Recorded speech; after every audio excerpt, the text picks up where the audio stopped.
Good afternoon, everybody. Welcome to MTC Live today. I'm Kevin Connors, and you were just watching a clip from our conservatory production of The Wizard of Oz, which is coming up. Actually, the watch parties are this weekend, and we're going to hear a lot about that and a lot about our conservatory today. And to start off the day today, I thought who best to talk about this than the director and co-founder of MTC, who's in charge of everything having to do with the conservatory here, Jim Schilling. So I'm going to bring him on right now. Jimmy, come on in. Hey, Kevin. Hi, how are you? I'm great. First of all, that was so much fun to watch. Isn't it? Knowing from where we came, 4 months ago, 3 months ago, when we were in rehearsal space and presenting this, live on a screen is magical. I know, it is so cool. It is so cool. And when you think of digital productions like this, you don't think that they're nearly what this is, and it's really fantastic. True. Let's go back in time a little bit, like 33 years in time. I know. So when you and I founded this organization in 1987, which is a little scary to think about. I think we were both 20. I think we were. I just out of high school, I think. So yes. I was in grade school, so yeah, don't rub it in. Okay. Anyway, one of the things that we thought at that time and still think is that arts education is so important for kids. Why do you think that is? Well, I have several thoughts on that, Kevin. One, I feel that the arts challenge us with all sorts of different points of view. They compel us to empathize with other people, and they give us the opportunity to reflect on the human condition. I think that's great. I think that's great. Yeah, I also feel that the arts are a necessary part of a well-rounded education. I do too. You and I have talked a lot about how you use your arts training, even if you don't end up in the arts. Absolutely. You develop problem-solving skills and communication skills and socialization skills and teamwork building and self-confidence. All of that stuff that theater can give you that not that many other things can do. So I think that that's terrific. Now, well, also just to go along with that, I was going to say that I think that the arts education experience has a remarkable impact on the students' academic, social, and the emotional outcomes. It also prepares them for college and work beyond those years. I agree. It's great and in many ways irreplaceable. So absolutely. So you do so many things here, as a lot of us do, but you're the managing director here. You stage manage or act in many of the professional main stage productions here. You've created a lot of the curriculum here. You've taught classes, you've directed student productions, a million things. Don't forget, I also empty the trash every once in a while. You do. There is that. That's important. What's your favorite part of the educational experience here, do you think? Oh, let's see. My favorite part is seeing kids who come into our program when they're 3, 4 years old and stay with us all the way through high school and go into our college program. It's nice to see young people turn into adults and grown-ups and have their own sense of purpose and who they are, and just to have them have a sense of a point of view that's different than they were when they were 4. Yeah, I know. It is really pretty fascinating. But I think my favorite part of it is teaching with the college kids, because they're the adults at this point. They can take on more responsibility. They have a clearer thought process. And we can have a discussion, back and forth as adults rather than as a 4-year-old to a teacher. Exactly. And we have, we had 6 graduating college seniors or high school seniors going into college programs this year.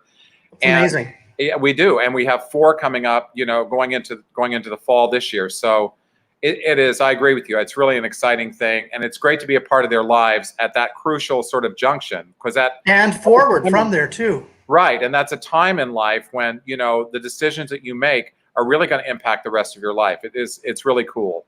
So lastly, I think we've had so many thousands and thousands of students here over the years. Thousands. Yeah, and many of them still stay in touch with us, which is really a lot of them do, yes. An exciting thing. Why do you think that is? Why do you think MTC is such a unique and impactful place to spend your childhood and your teen years. Well, first of all, look at us. Look how warm we are and welcoming, huh? That's what I know. We don't judge people. We take people for who they are and accept them and love them.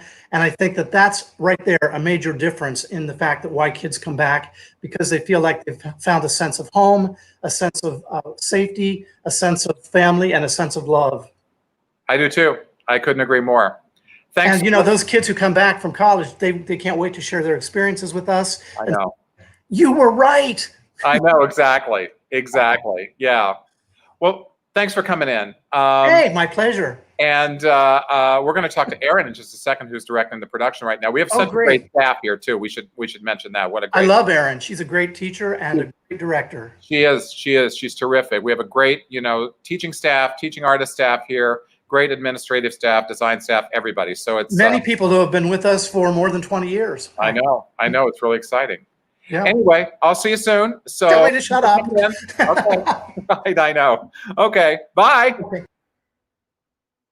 So that's Jim Schilling, who has been, the other half of MTC here for the last 33 years as well. And as promised, we're going to bring in Erin Williams, who's the director of Wizard of Oz, and talk a little bit about the process that they've been going through and what you can expect to see when you go into the watch party this weekend. Erin, come on in. Hi, Kevin. Hi, Erin. How are you? I am well. Thank you for having me today. I want to say I love being an MTC teacher and working with your students, and I loved that conversation you just had with Jimmy. Oh, that's great. That's great. Well, first of all, thank you for giving us some time right now. You guys are in Tech Week right now, which is a whole different kind of Tech Week when you're doing it on video instead of, live. And I know it's really crazy time, and I know it's really busy, but I think everybody's interested to know, kind of how that all gets put together. It's such a different kind of process. So how is directing for this particular medium different than directing for a stage production? Yeah, so it is, as you can imagine, it's extremely different to direct a production using an online platform rather than being in a space, in a room together. But we've had a very fun time translating this show to work on an online platform. We've had a fun time discovering new devices to tell the story and just transitioning the ideas that we had for the stage and making them work on Zoom. And we have an awesome team together to make that happen. But I think the important thing is that the core and the integrity of the production is not so different, because at the end of the day, we are still a group of actors creating a space and inviting our audience in to tell a story and take them on a journey with us. So I feel really lucky, and I think it's really beautiful that we still get to do that. That's so great. What are some of the things? I know it is a different medium, and once you embrace the medium, it's really cool because there are things that are possible in this medium that aren't possible on stage. What do you think a couple of the things are that are unique to this particular medium? Yeah, for sure.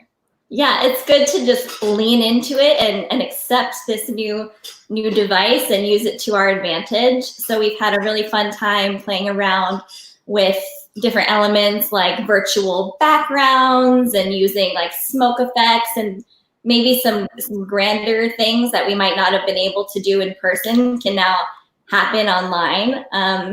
We've had a fun time too with the students just using the architecture of the space around them to their advantage to tell the story.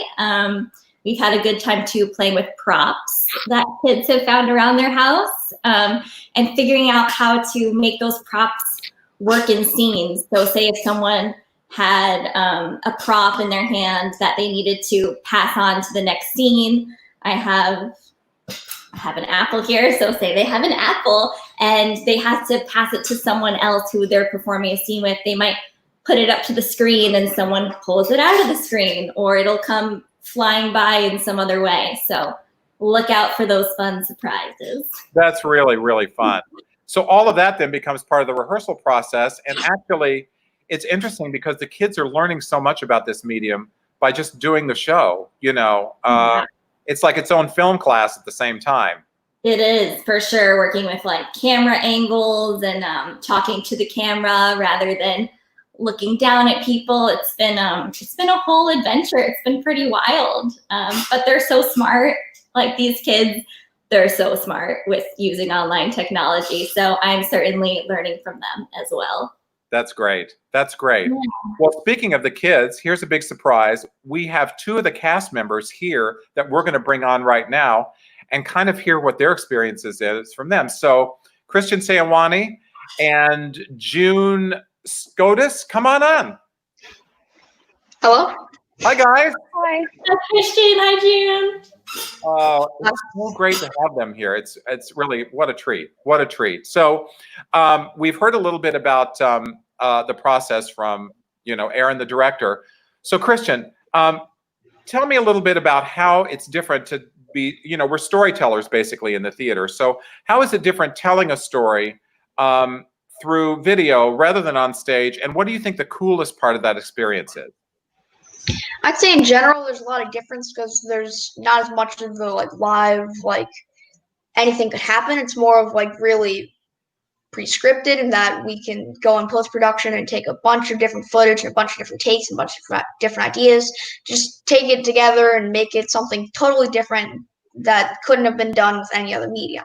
So I think that in itself is really cool, that this particular platform gives us so much more power to tell a story in a different way than we might have ever done before. Because there hasn't really ever been a place that we would make an online musical except for now. So it's a really interesting frontier of pioneering. And I think that's really cool to be part of one of the first MTC Zoomsicles. So yeah, I'd say it's different in that way, and I'd say it's entirely and wholly exciting. That's great. That's great. It sounds so fun. I love this. So June, how is acting for the camera different than you would if you're on the stage? What do you think? How's that been different for you? It's definitely very different and kind of strange. There's almost a weird mental blockade, talking into a camera instead of talking to a real person. It doesn't really make sense why it would be so different, but it just really is. But it also kind of lets go of some of the stress, because if you mess something up, if you forget a line, we can just re-record.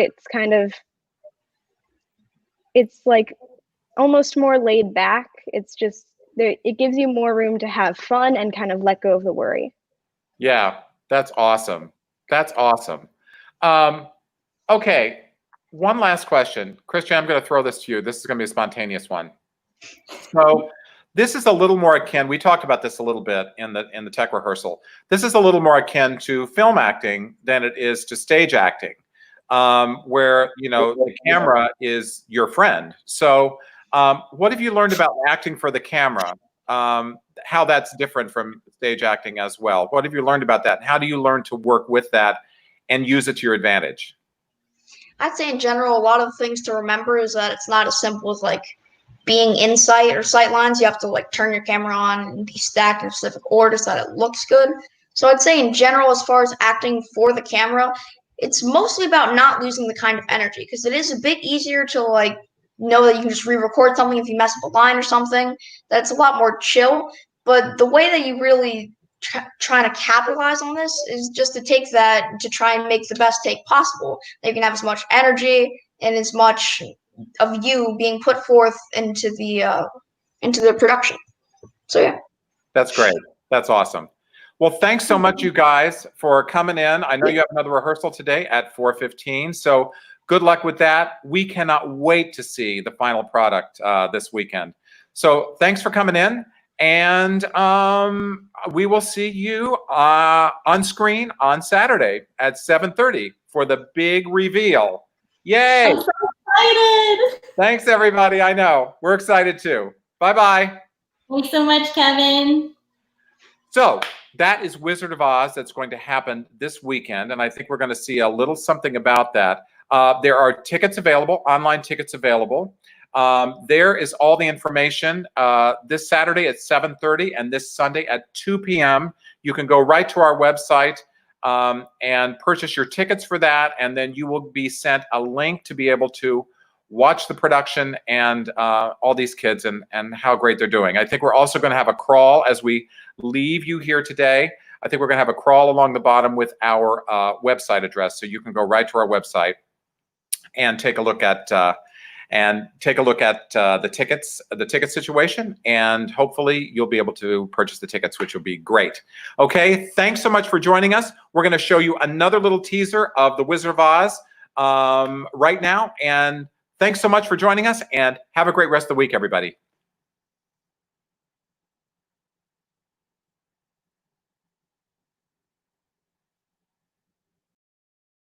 Why have you come back? We brought you the broomstick of the Wicked Witch of the West, so we'd like it if you keep your promise. If you please, sir. Go away and come back tomorrow. Tomorrow? Oh, but I want to go home now. You've had plenty of time already. Pay no attention to that man behind the curtain.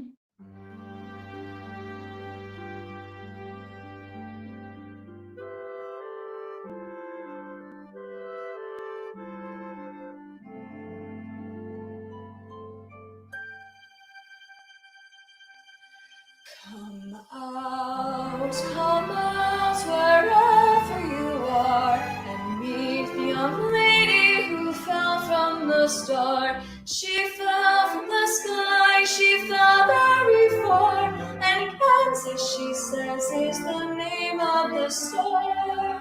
Kansas, she says, is the name of the star. She brings you good news, or haven't you heard? When she fell out of Kansas, a miracle occurred. We thank you very sweetly for doing it so neatly. You've killed her so completely that we thank you very sweetly.